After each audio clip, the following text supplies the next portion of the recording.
Well, together. greetings to everyone. Um, Greetings, and I am so honored to be with you tonight to share my heart with you. I'm more of a strategist, so sometimes it's hard for me to come from a just a basic talking point, which I am going to do it, but I'm looking forward to specific questions or issues um, so that I can help navigate, hopefully and prayerfully, before we get off this call, to kind of get your feet into the right path that you need to be going, whether it's to adjust, readjust, to correct, or to pull forward.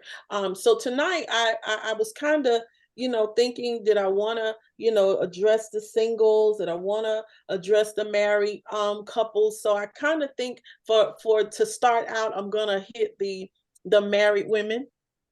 Amen.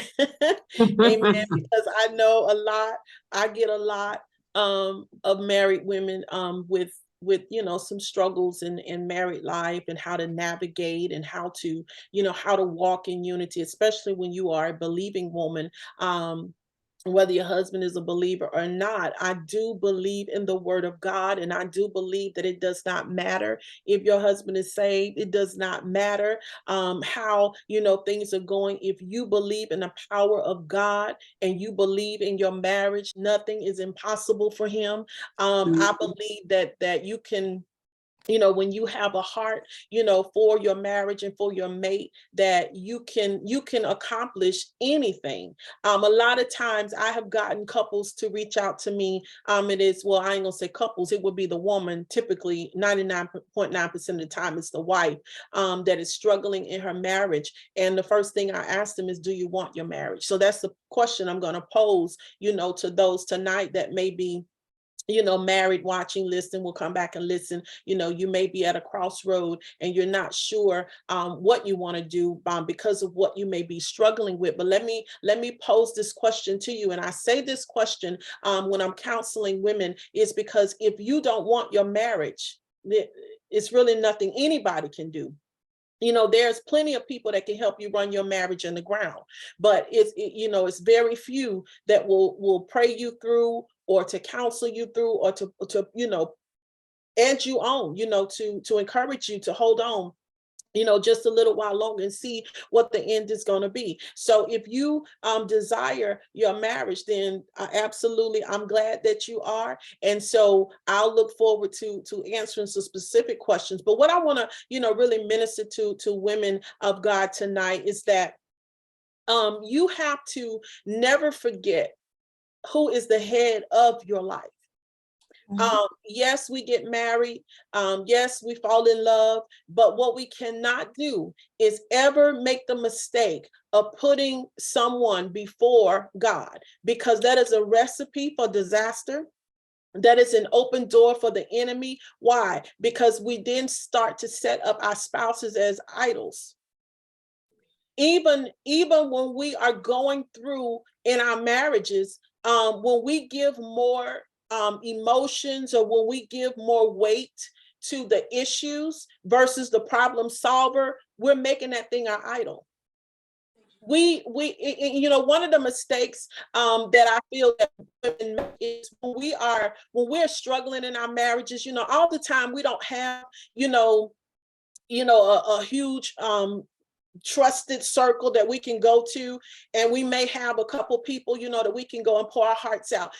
That's number one thing. Be mindful of who you are allowing into your private space. I don't care how close they are to you.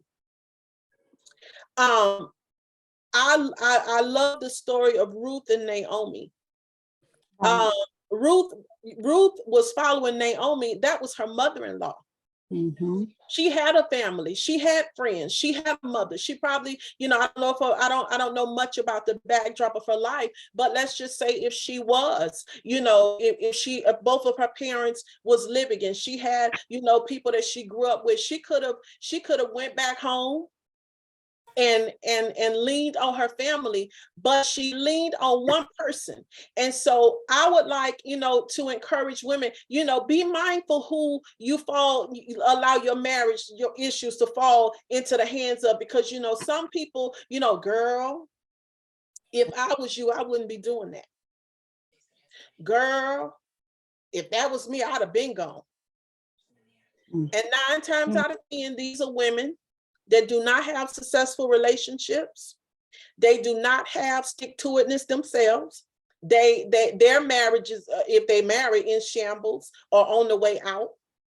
We have to, and even so, sometimes, people can advise us, I wouldn't be putting up with that. I didn't. But one of the things you have to ask yourself is this a God-ordained marriage? Right. If it's a God-ordained marriage, then all right, it don't matter what nobody else would do. You can't do what everybody else would do. You have to go to God and allow God to deal with your issues. And this is another mistake that we make. The last thing we do is pray. That's not our go-to. Taking this thing to God in prayer is not our go-to, because why? We're women. And we know how to go toe to toe when we feel in some type of way. We know how to roll our necks, snap our hips, and all this. We know how to get with it when we upset. When our emotions are stirred, we're gonna let you know how we feel. Why? Because we're emotional creatures. But anytime we allow, issues in our relationship to pull us out of our intimate place with God, we're already on the losing end. I have seen marriages turn around where the husband done left and moved on with his side piece. But here's the thing, and I don't even know why I'm saying this, so apparently I'm saying it for a reason, so I'm gonna go on and say it. Don't ever give up on your marriage. I don't care where he is and what he's doing. If you desire your marriage, do not ever give up on your marriage. Why? Because you have the legal right to it. Why? Because God is going to answer your prayers concerning it. Why? God is going to acknowledge your heart concerning your marriage. That's why. And when you put it back at his feet, then he will do what he needs to do to correct it. But a lot of times, if we be honest, we don't hold to our vows. We'll say, to death do us part, and sickness and health and all of this, but we don't really mean that. We're with it until, he messed up. We with it until he fall. We with it until he get on our nerves. We with it until he gets sick, or we with it until he loses his job, but he can't give us what we want. But then it's conditional. Then all of a sudden now I can't stand him, or I should have known better. And we curse sometimes what God has blessed us with. But I say this all the time to women, and when they start complaining about, he don't do nothing for me, or he always gone, he always this, and my first question is, was he like that when you met him? And half of the time, how he is married is how he was single. That's right. And we get it into our heads that we can change a man. We didn't birth man. We birthed children, but we didn't birth our husband. We didn't birth him. God created him. I don't care who his mama is, who his daddy is, God created him. And we have to go to God and allow God to deal. And see, this is another thing. Women of God, we got to stand on our faith. You gotta hold on to your faith. We can't. Why is it that we are strong in everything, but when it comes to our marriage, the one thing that you become one with is the one thing that the enemy can come in and tear up anytime that he wants. The matriarchs of families, the husband and the wife, the strong towers of families. But that is the one thing that the enemy can come in and wreck, and we will freely throw our hands up and be like, you can have that. If we love them enough to marry them, let's love them enough to bring them back into a place to where we can have healthy families, especially in the kingdom of God. We give up too quick, and a lot of our issues could be resolved if we just talk, communicate. One thing I was going through in my own marriage, and this is the thing, this is another point I want you to make, to write down and take note of. Just because your marriage is a God-ordained marriage does not mean that it will be a marriage without issues. Mm. That's a fallacy, and that was something that I had to come into the realization of. I came to that fork in the road many times where I was like, now, Lord, you said that when a man finds a wife, he finds a good thing. So why in the world am I dealing with this? I don't understand why I'm dealing with what in the world is going on? Mm. Mm. When your marriage is not enemy proof, the enemy is coming just for the sake that it is ordained by God. And that is his job, is to try to rip that thing apart. And so we got to love one another enough to say, you know what, you are worth fighting for. Mm-hmm. Because if you with somebody that you ain't got their back and he ain't got yours, yeah, you probably moved out of something else, but it wasn't a God ordained thing. But even in those situations, you know, God can still work in your favor. Mm-hmm. He gives us that choice. We can let somebody get in our ear and be like, girl, you the best thing since sliced bread. The Lord showed me you, and you ain't heard God on that, but he did. And you be like, okay. Mm-hmm. And Oh. then you get in it and you looking like, what is this? What is this? But you know, God honors marriages. So don't give up. You know, don't give up. Don't give up. Return back to the one thing that works, and that is prayer. Mm. Pray for your spouse. Anoint your spouse. Cover your spouse. I remember years ago, I had just got saved. You know, we get saved, we do some stuff. We'd be like, where the devil's at? Where he at? I got him. Come on. You know, and my mom, you know, I had grown up in a home that was not the most pleasant. Seeing a man and a woman together, it was nothing ideal about it. But I remember when I got saved, I told my mom, I said, Mama, get you some oil, anoint it. Anoint his shoes before he go to work. Anoint his pillow when he get out the bed. Anoint his clothes. Anoint his food. Get it in him when he eat. When he eat, you he eating the power of God. You know. But I was crazy enough to believe that the power of God can turn anything around. And my dad did. Before he died, my mom said that was the best year of her marriage out of all the years that they were together. You know, and I watched some stuff, but that was encouragement for me. And I'm like, well, Lord, if you can do that, you can do anything. So women of God, be encouraged. I'm gonna come back and I'm gonna allow Apostle Mo to share her heart. But I want to encourage, you know, the single women and whatever the Lord drops in my spirit after, you know, after Apostle Mo speaks. Okay, well, praise the Lord. That was some great information, and you was talking, and I was just thinking back, you know, just on the points that you mentioned on prayer, you know, and again, that is a piece I believe that as women we fail to forget, and like you said, we got crazy faith for everything except for that one thing, especially when we're having, you know, some marital issues. I want to deal with the single women just for a moment. And I want to deal with the process, because some of you are just single, probably never been married, or single and have come out of a marriage. Some are single and been divorced for a while, or some are just sitting there or whatever. But one of the things that I processed in my relationships was not waiting. And you know, before I was out of something, I was in something. That is the most the worst thing that you can do. And it was a cycle for me. It was like no matter what I was doing, when I got out of something, I was right into something. And I never gave myself a chance to really heal. I never gave myself a chance for deliverance or soul ties to be broken or all of those things. I just kept bouncing from one thing to another. And a lot of us, this is why and we just had this conversation just this past weekend. This is why a lot of us can't really move on to something more, because we still stuck with John and Micah, and we can't go for nothing greater, or even be in a position and a posture of waiting, because we feel like we just have to have. And that was an issue that I just felt like I had to have. Like I could not live a sustained, single, submitted life to God. It was really a issue for me.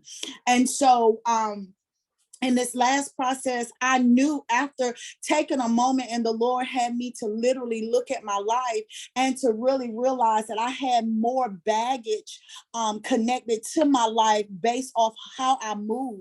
So I want to, just say to the single women, nothing good can come until you empty all the bad.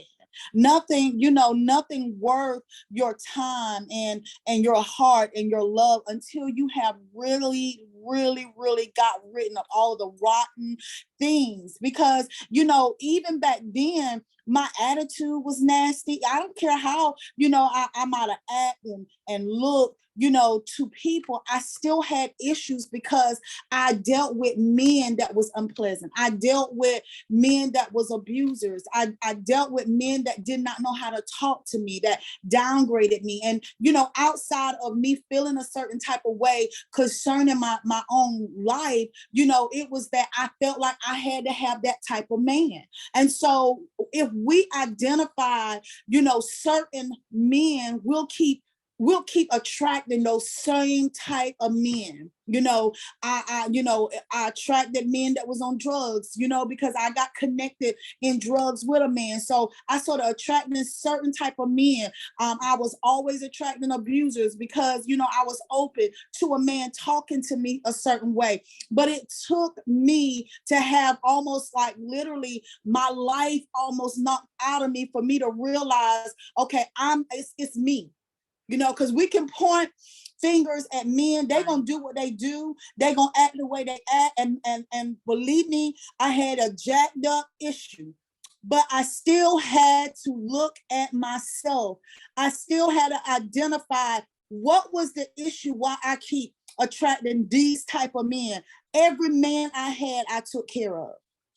Every man I had, I was the one working, and I felt like I had to. And this is what I'm seeing, even in a lot of single women now, that are struggling to even, find the man that God will bring in your life, is that we keep cycling around the same type of man. We keep cycling around the same type of, everything about him. Everything about him is what you had, that you was running away from 5 years ago. And you said, if I can just get out of this, if I could just get free from this, I would never go back to that. And before you know it, you are going right back to that. And this is something that I was thinking about earlier today. I was like, you know what, God, we have to learn how to break the cycles of things and of people. And until we get in a position, in a place where God can really cleanse us and restore us, he can't send us nothing good. And when I said, I think it was last week when I was talking about, once I did come to the end of me, because that's what it was. I came to the end of feeling like I had to make a choice, because if God had made these choices for me, I wouldn't have went through all of these cycles. I wouldn't, I heard the Lord tell me no. I heard the Lord say, this is not it. But, those was the flags I saw, things I saw, I knew it. People was telling me, but I was like, you know what? Nobody ain't getting ready to tell me nothing. I'm going to make my own choice. I'm going to do my own thing. And I was repetitive in a cycle when it came down to relationships, over and over and over. And I literally came to a point in my life that I told the Lord, I don't want another. I'm done.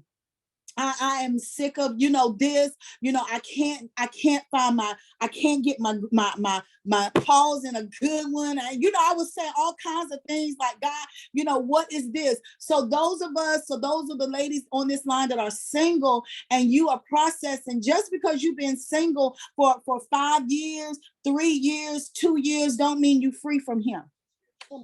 Don't mean, don't mean that you not haven't dealt with the issue, or the reason why you are the way you are. And so my suggestion to you tonight is to get your freedom. Because sometimes we got to go back, and we said this on this weekend, we got to go back and deal with all of the people he dealt with, right? And all of the people they dealt with. And this thing is deep. That's why a lot of us, that's why we end up being in a certain way. And then when he does come, we can't even identify because we're still stuck in a place. And so we're going to have to really allow God to deliver us and set us free for what is his best for us. And I can honestly say, after Juanita and I talked on this weekend, I was like, whew.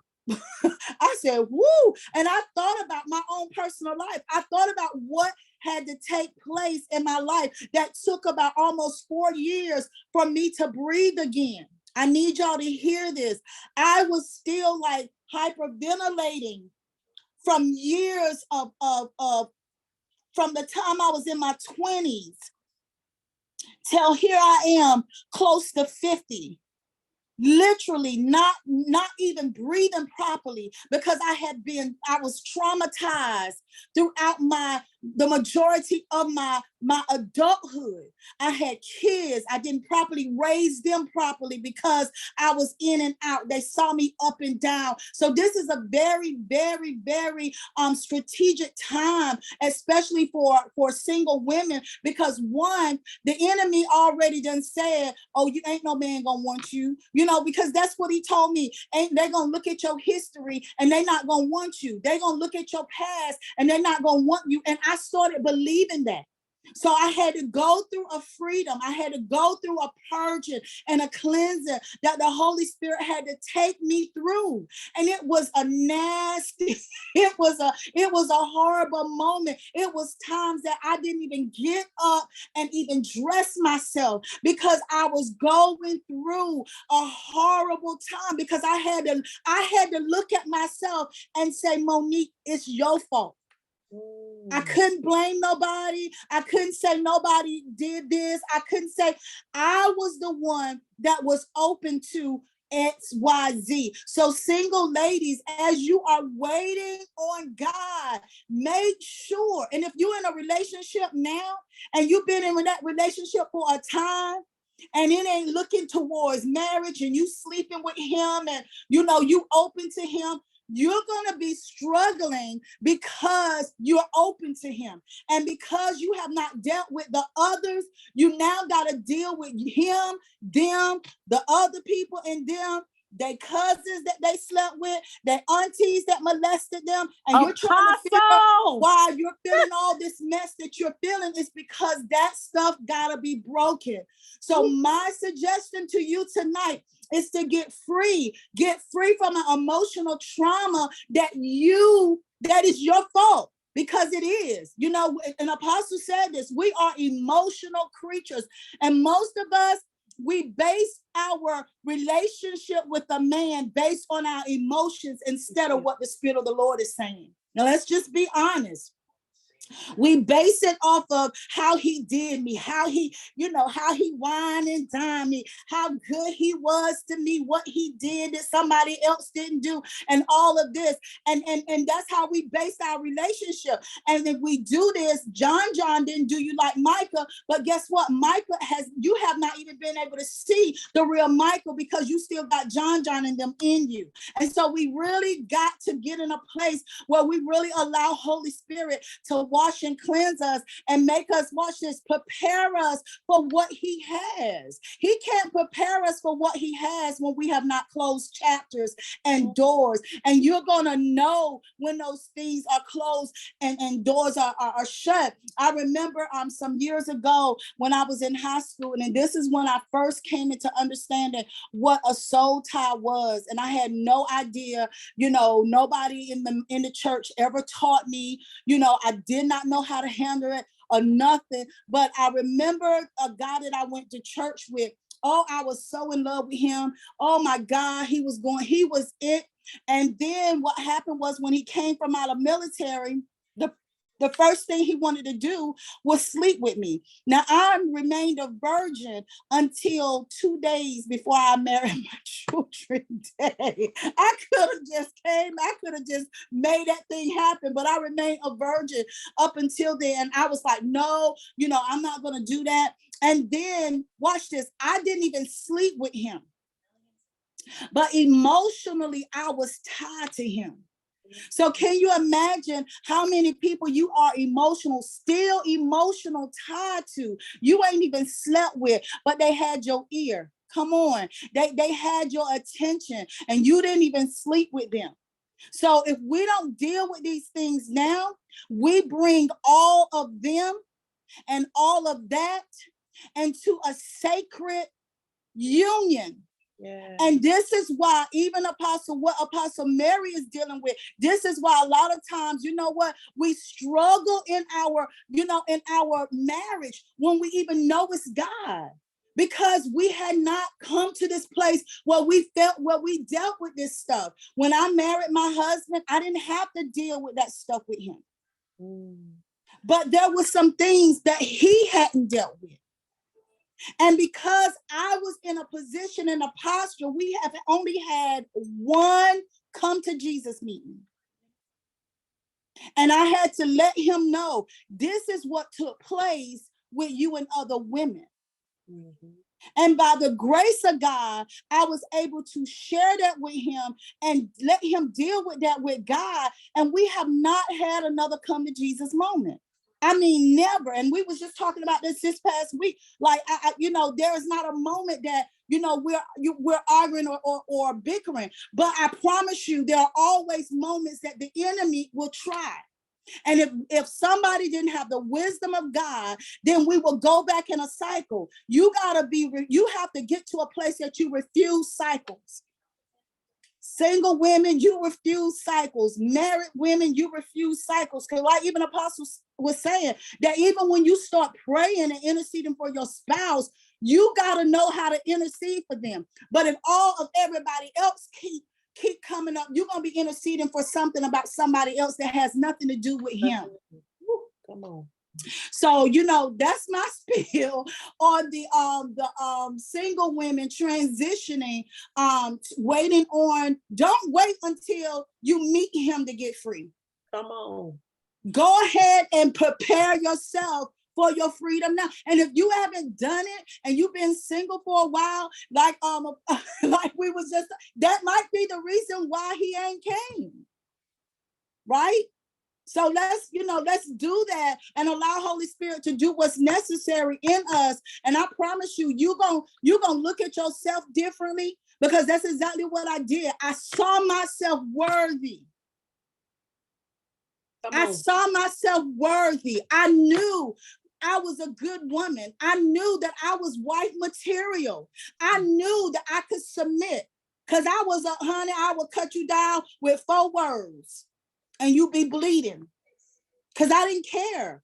And then the closer I got, I was really agitated. So I had to go through a purging with my attitude. The Lord had to purge me, and it wasn't towards people. It was towards, men. Like I was almost like hating men based off what has taken place. So don't get stuck where you're transitioning from out of relationship and you saying, I'm good. Don't start saying that, because you're not. You know what I'm saying? Unless the Lord said, I don't want you married, then he will sustain you and your body. Right? Here's 2 more things I want to share, and then I'm going to give it back to Apostle. Another thing I would share is that most of us as women, we don't, we think that we're clear from this because, we might not be doing this on a regular, but if you ever invited a spiritual husband in your life with masturbation or any other things, you can't get a husband, because that spiritual husband is going to always show up. And when the man come in your life, your relationship will not last, because he can't fulfill what that spiritual husband is doing. Mm-hmm. Ask me how I know, because I went through that process in my life. Like, because the men couldn't satisfy me, I started masturbating.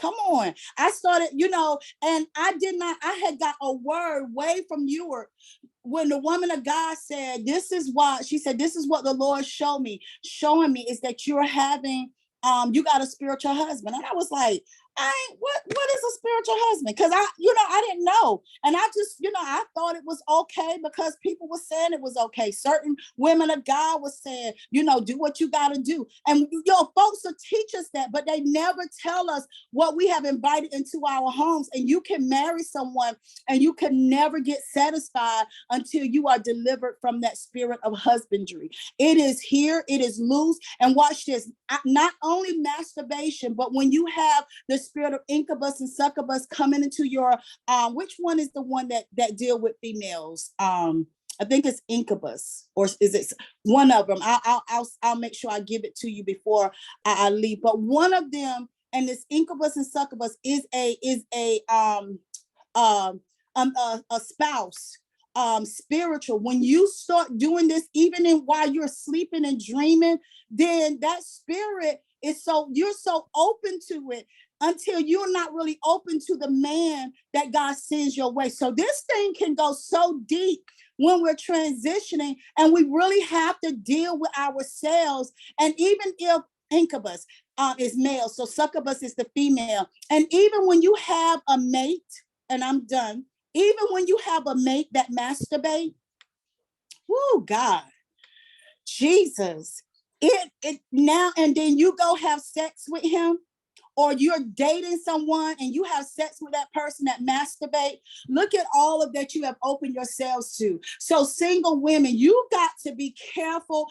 All of us, we have to be careful that we shut down this open spirit and this mess in us that we're so open for, that we just allowing these spirits to enter into our lives through the gate of your vagina. So you have to be very, very careful, not only through that gate, but your emotions have a gate. And so when we're so open in those areas, we are for an onslaught of the enemy to come and come into our lives on all major levels. So this is a very serious matter when it comes down to women that are waiting and women making sure you don't move before you have completed a healing process, and not get entangled with somebody while you're still married to a spouse. Oh, that was good. You said so much. While I wrote so many notes of points that I wanted to just give my view on. And I like what you said about making sure that you are free from relationships before you enter into another. This is why, and even if you're not in a relationship and you know that you've experienced these frog jokers that ain't worth two pennies, they messed over you, they hurt you, they broke you down. We have to go through a healing. A lot of times women are so resilient and so strong that we take a licking and we keep on ticking, and we never take that time to repair ourselves or to allow God to heal us from the damage and from the wounds that we have carried. Because let me say this, I did not wait. My husband, I wanted to wait. I was like, I ain't studying you. But my husband was like, this is going real fast and I'm marrying you. Healed or not, I will heal you on the way. He was like, I'm not letting you get away. But that was a choice that we made. And because he wanted that part of the relationship to say that I know that there is some healing that needs to take place and I'm willing to walk that thing out with you. Didn't mean that, during that healing process that we didn't have some turbulent times. Let me tell you something. If I had the choice to go back and do it all over again, I would have told him, no, we're going to wait. I can't, but he didn't want to risk his good thing getting away. He was like, girl, no, I'm putting you under my arm and you coming with me. But what I learned out of that I want you to get is that the healed you and the hurt you are two different versions of you. So if you are hurt and you get into a relationship with someone, the hurt part of you is you are attracting a certain type of man. When you get healed, that 9 times out of 10, that is not the man that the healed you would want. Right. So now you're battling in a cycle. And so you find yourself right back going to what is comfortable, because now you're going to mess that up and you're going to be right back into that same cycle. So guess what? That cycle, because now your emotions are all over the place and you're wounded again, you're going to go right back to that same type of man that you should have been healed from, so that the healed you could have gotten the right man. Mm-hmm. Because when I got healed from childhood trauma, and when I got healed from broken relationships and all of that, it was a struggle for me, because I felt at that point unworthy to even be with my husband. Like, you deserve so much better. Like, I don't even understand what you saw. Why did you even, I had to even get my mind to comprehend that this is what love looks like. This is what, when a man finds a woman, looks like. You're not in control. You have nothing. You are just literally reckless abandonment. You are nothing. You like, oh my God. And for me, it was like, oh my God, I'm not in control. Oh my God, I can't control my feelings. Oh my God. Oh my God, wait, I don't like this because I don't feel in control. Woo, yes, Lord. I didn't feel in control. And isn't it funny how when we're single, we begging and praying for a man? Come on. That's the issue why some of y'all ain't married now, because you have not postured yourself to be a wife. Right. You're waiting on a husband, but you haven't postured yourself to be a wife. You're not a wife yet. Be a woman and a wife in your singleness. Learn how to be, and you can't be a wife when you jumping in the bed with somebody else because you're single. Mm-hmm. Get your mind married. Get yourself healed. Go through that process that you're just spending your time in God's presence. And this is something that I did, even though I was not healed. What I did do before I met my husband, I had to come to Jesus meeting. Mm-hmm. I found myself on my face in that closet for about 2 hours, mm-hmm. giving God a list of what I wanted and what I did not want. I left out a few intricate details because when my husband showed up, I didn't think I needed to tell the Lord that he needed to be 6'2" and chocolate. I didn't feel the need that I needed to say that.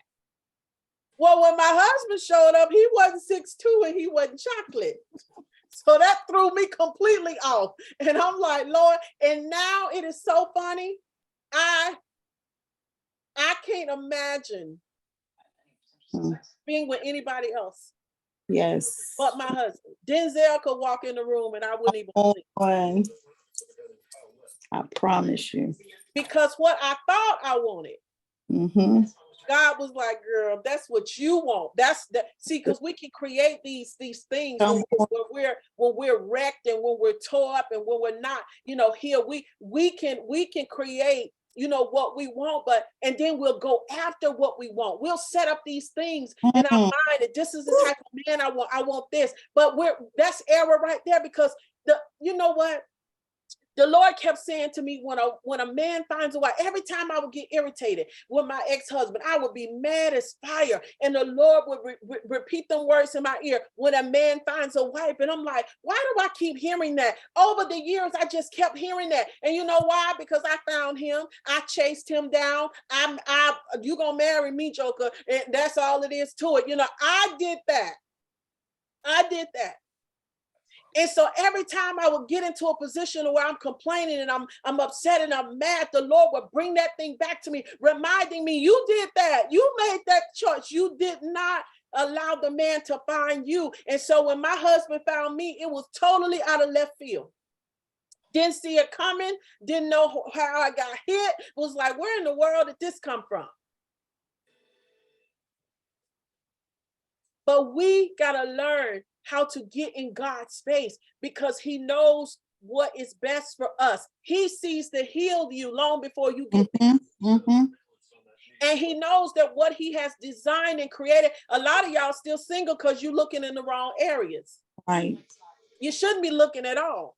You probably done bumped into your husband, but because you're so stuck on what you think your husband should be or look like, you won't even give, you know, the probably the brother that would be the best husband that make your whole world turn around. You don't want to look at him because he don't fit your description.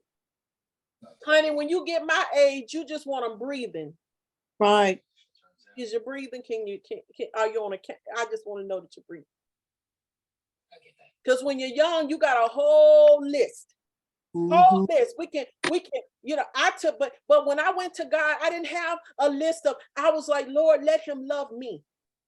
Yes. Let him love me in a way that I have never known love before. Lord, let him love you. God, let him be able to cover me. Let him be able to walk in ministry with me. Let him be able to handle the capacity of the things that I have to handle in my life. Let him be able to just get me through. I ain't talk about no looks, no money, no nothing. I didn't matter.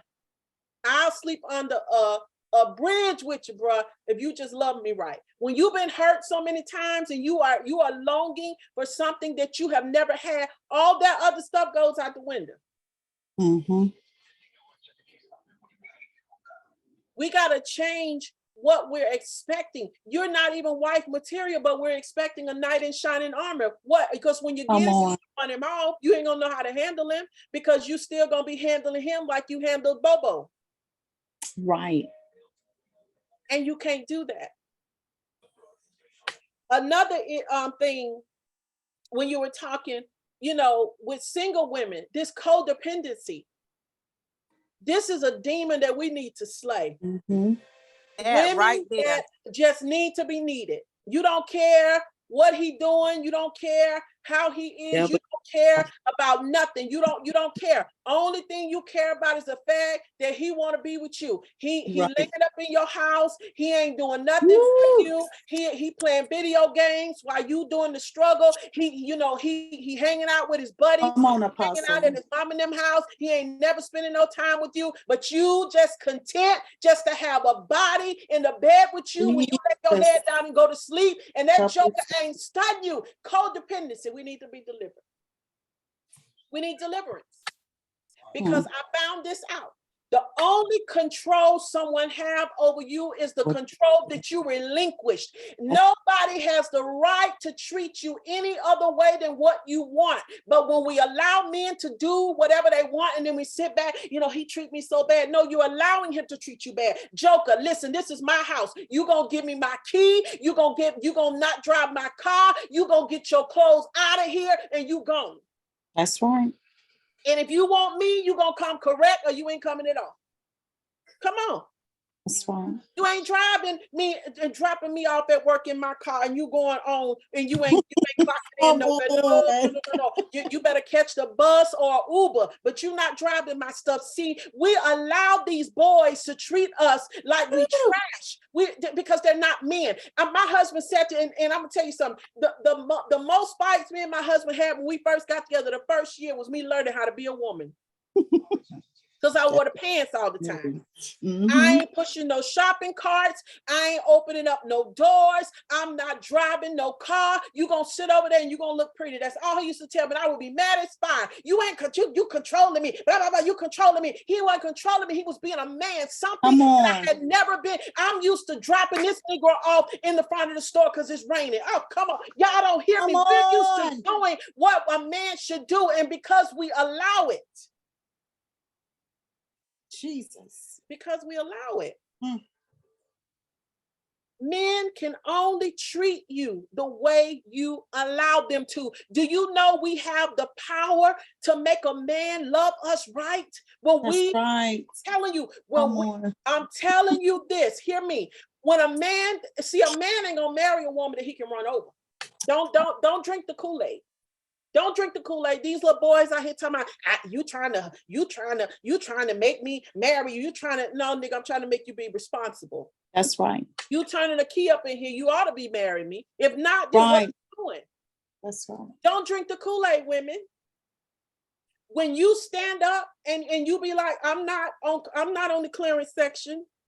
This is a Louis Vuitton store, sir. If you come in here, you're gonna be able to purchase. You ain't coming in here asking how much it costs. Listen, no you already knockoff. know the cost. You already know that if you trying to get with me, marriage is on the menu.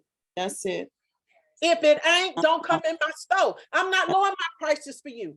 Come on. And this is the problem. We lower our standards for these jokers that are not going to marry you. They're going to continue to come to your house, drop his rocks while he holding out for that sister that's making him wait. Make him wait. Close the cookie jar. Come on. Close that cookie jar. Make him take you to the finest restaurants. Baby, if you can't afford me, then what? I'm sorry. Keep looking. There's a clearance section somewhere out here. But I ain't it. You ain't trying on no shoes in here. You ain't going in Louis Vuitton, putting your in every shoe. You better know your size and you better have the money. That's right. You ain't trying me on. You're not taking me for a test drive that you test driving me for 4 and 5 years and you don't know what you want. Yeah, you know what you want. But see, ain't no woman gonna put up with your foolery. So you gonna ride out with me until you find the special one. I'm telling you, we have got to raise the bar back. We got to raise the bar. Jesus. Take your control back. You paying all the bills anyway. Come on. You paying all the bills. You driving your own car anyway. Take your control back. You don't listen to me. I'm sorry, sir. Not while you playing video games. I mistook you for my kid. I'm sorry. You want respect, but you don't want to be a man. Come on, ladies. We gotta, I'm telling you, we gotta raise the bar. We gotta make men respect us because again, the only control someone has over you is what you have voluntarily relinquished. That's right. You don't like the way he treating you, do something about it. Because our husbands can't show up because we're too busy entertaining Boo Boo the Fool, and Boaz is riding in the field looking for you, and you ain't nowhere to be found. Come on. Stuck with Boo Boo the Fool. You following Boo Boo the Fool, and your Naomi is somewhat. I'm telling you, prayer better be your Naomi. Come on. You better go in God's face and get instructions as to what it is that he's wanting you to do. How did he want you to position yourself? How do he want you to posture yourself? I'm telling you, because until we do, he ain't coming. Men got luggage. We got baggage, and men have luggage.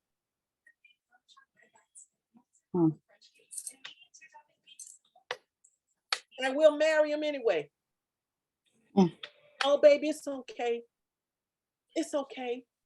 And then you marry him, and 2 months in, y'all fighting like cats and dogs. He the same joker you walk down the aisle with. What you complaining about? What did he show you different? He already knew. You already knew. You already knew that he was lazy.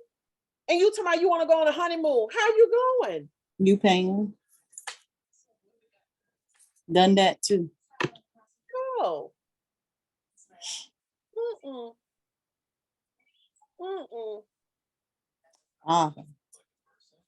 Your posture, we got to change the posture. We got to change the posture. And that's married and single. Married women. This is something I don't understand. This is something I don't understand. That you married and nobody can tell that you married. You complaining because Sally is in your husband's inbox or on your phone, on his phone.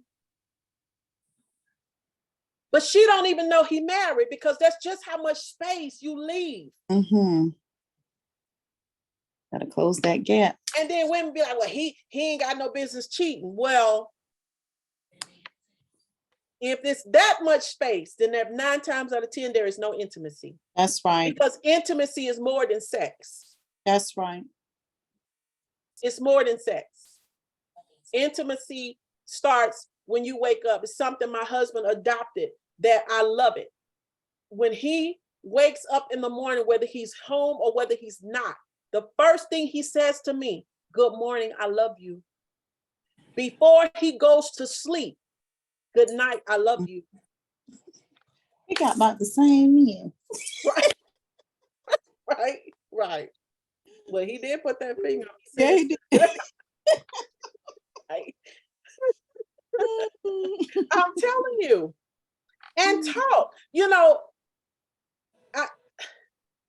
women have a tendency to be emotionally wounded, married women. It could have been something that stemmed up, fueled up. He done went on and forgot about it. Because my husband does that. When we first got married, we fought like cats and dogs. You know why? Because I'm emotional. And if I'm feeling something, I want to talk about it. Well, if it's 9 o'clock at night and I'm feeling it and we go to sleep 9 o'clock in the morning, he like, it's a new day. What you talking about? What? And I'm just like, but I'm still at 9 o'clock last night. We didn't talk about that. And he like, well, it's a new day. And so what happens is men, they're not processing what you're feeling. And so because they're not processing it and we don't know how to communicate what we're feeling, we'll just keep feeling some type of way. And that little wedge just keep, and nighttime come and he ready to rub your toes, rub his feet up against yours and you snatching, and you like, and you won't communicate what the issue is. You just let your body communicate. You go to bed with long johns on, I've done it. I wanted my husband, no, I'm mad. Like, what you got? What, you mad? He finally figured out, you mad? Why you say I'm mad? Because you got on clothes. Yeah, sure is. Sure is. The bra, everything. I want you to know I'm feeling some type of way. But I was wrong because I should have been communicating 2 weeks ago while I'm coming to bed with clothes on. We don't want to talk about it. And so we leave these wedges that continue to grow. And then, see, we'll be emotionally wounded and we'll forget what the argument was even about. You'll forget. And so now you got an issue that you don't even know where it stemmed from. And then you fighting about everything. Well, geez, babe, all I did was left the toilet seat up and you go ham on him. And it ain't about the toilet seat. It's about something else that you didn't talk about. But when you sit and you communicate that, you take the enemy out of it. A lot of marriages are falling apart because of wedges of a non-communication. You didn't want to talk about it. You don't want to talk. And then you get emotionally involved, and a lot of women, they'll return back. They keep that number in their phone. Just in case. We need to get rid of these just in cases. Just in case he don't act right. I got something for you, buddy. Or he got a just in case. Come on, y'all. And then we mad. Yeah. Bring it to the table. Bring it to the table and you sit and you talk. My kids know this, and my husband's starting to learn it too. If I sit at that bar or that counter in there, if I sit at that table and I'm just sitting like this, that's a conversation. Or if I walk out of that living room and I go lay on the side of that bed and I'm just laying one way, that's a conversation. We gonna talk. Now my husband got smart. Every time I feel some type of way, that joke will be like, what you want to eat? I don't want to eat. But what he was doing was making sure that it didn't get out of hand. Let's go fellowship over some food. Come on. Clearer heads. We can listen, because you ain't gonna be in a restaurant throwing shoes and brooms. You gonna sit there, eat your food, and express yourself. One gonna talk, and the other one gonna listen. You gonna act like you got some sense. But we gotta talk. Yeah. So those were my little nuggets for just piggybacking off of you, Apostle. Amen. Amen. We're ready for questions and discussion.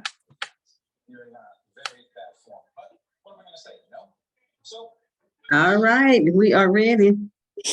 Everybody can unmute themselves who want to ask some questions. Margaret, I'm glad you joined us. That was good, Apostles. Somebody said we need a part 2. So this is part 2. Do we need a part 3?